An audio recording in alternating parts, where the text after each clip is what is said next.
to Planet Sid. Today we are going to be ranking some mean girls, so if you guys are interested in that, then stay tuned. So for each category and rank, the very first one that we have would be inmate girl. And these are people who are most likely going to jail or are going to burn in hell because they're terrible fucking people. But they're icons because here I am talking about them. And the next category would be you raggedy bitch. And these are mean girls who are very morally questionable but don't deserve to go to jail, but y'all are terrible fucking people. And the next category that we have would be the menace category, and these are just people who are annoying and who are just mean just for fun. And the last category is we see each other. We good. We see each other. We see each other. We good. That category are mean girls who are just so iconic that whatever they did, or their roles, or their character traits, they were most likely pretty shitty people, but they were just so iconic that I just have to stand. So there you have it. So the first mean girl we're going to start with is Courtney from Jawbreakers.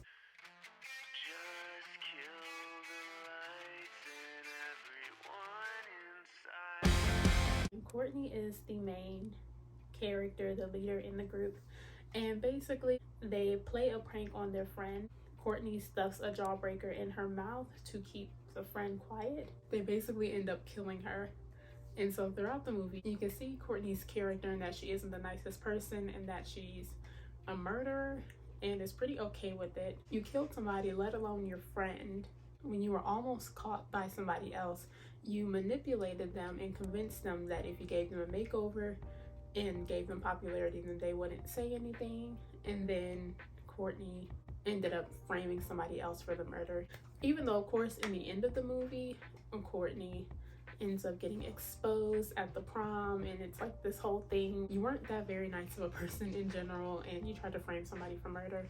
So we're gonna put her in the inmate girl category.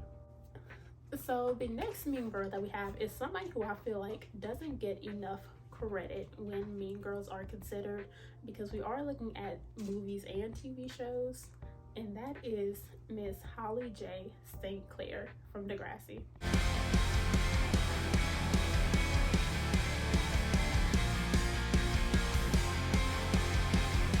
If you guys have seen Degrassi, it's no surprise that she is a mean girl, but I feel like she doesn't really get considered in any talks or anything when we're talking about infamous mean girls.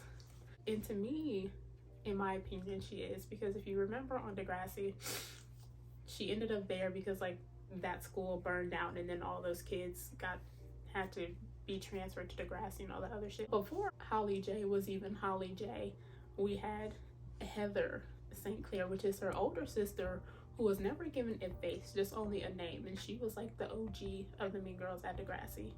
And I know for Degrassi, of course, there were other mean girls like Paige and just like their other squads, but I just thought Paige was annoying. Holly J, we're gonna put her in the raggedy bitch category because number one, she bullied Mia, the girl who was pregnant, aka the girl on Vampire's Diary. She bullied her for basically being a teen mom. And she also lied and spread rumors about Manny being racist because she had a black boyfriend, which is very questionable. And then she also told everyone that her best friend Anya was dyslexic, and she made it seem like as if having learning disability or just having any mental disability is shameful. Good job, Holly J. But also, she was very smart. She ended up going to Yale. I love that for you. She did end up having her kidneys turn on her, and she went broke. And so I feel like after all of those, and then just everything else that she went through, by the end of the time she was at Degrassi, she was humbled, and so I feel like she changed. So we're gonna put her in the raggedy bitch category because you did a lot of questionable shit, Holly J, but she was an icon. The next mean girl that we have is Lana Thomas. I don't know how to say her name. The cheerleader head bitch in charge in Princess Diaries. If you wonder,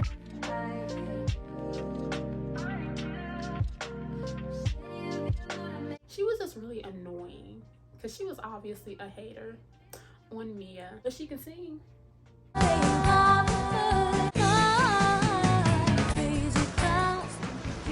Okay, so this is editing me again, and actually, but the vocals are not my cup of tea. They're not bad, but they're just not my taste. So she had a song. She couldn't sing, but she had a song. In my opinion. In my opinion. Anyways, back to the video. But then at the end, you got coned by the girl who you used to bully. And all she did was scream. I mean, this was a Disney movie, so I wasn't expecting for her to like get mollywopped or anything, but you did all of that just for a bitch to throw ice cream on you. You're annoying. So she gets put in the menace category because you are a menace. And that's what I have to say for Lana. So the next mean girl that we have is Jennifer from Jennifer's Body.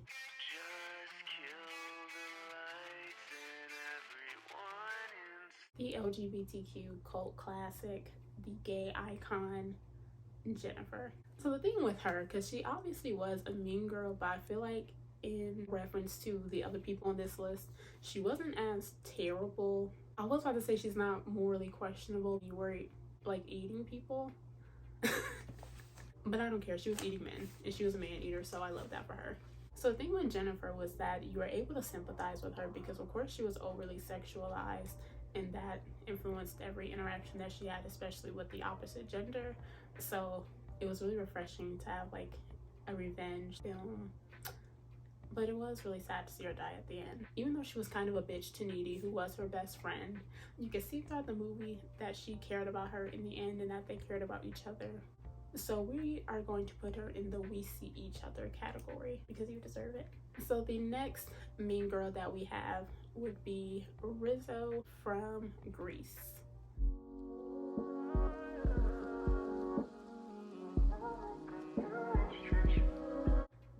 And she wasn't too bad of a mean girl. She used to tease Sandy in particular a lot. All in all, she was harmless, but I didn't like how she was making fun of Sandy and how she set her up. We're gonna put her in the menace category. This is off topic, but like when you're in a musical, like in the universe of musicals, are these people aware that they can sing, or is it just like everybody can sing? Anyway, she can sing, and that's about it. The next mean girl that we have is Regina George.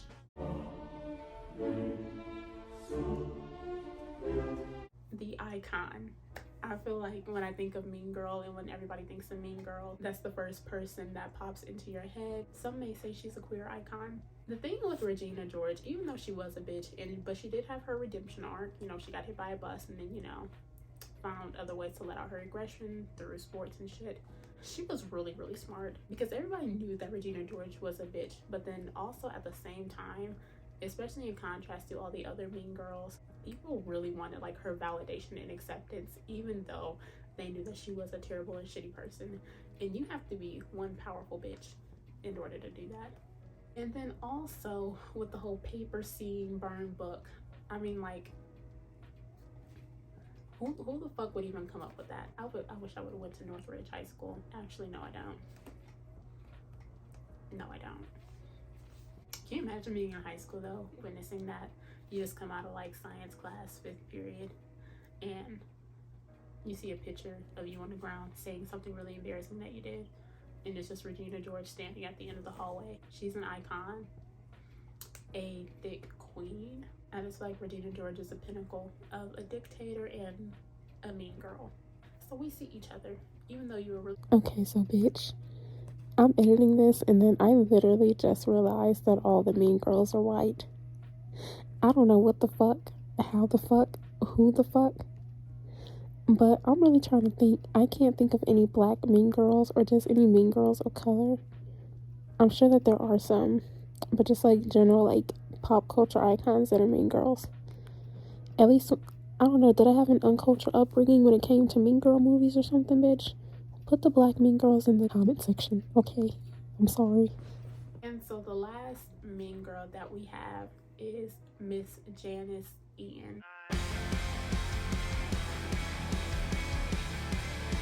Her and Regina George are both in Mean Girls, but honestly, they're just two sides of the same coin, in my opinion. You gotta be a smart bitch in order to convince a complete stranger why she should avenge somebody on your behalf over some shit that happened in middle school.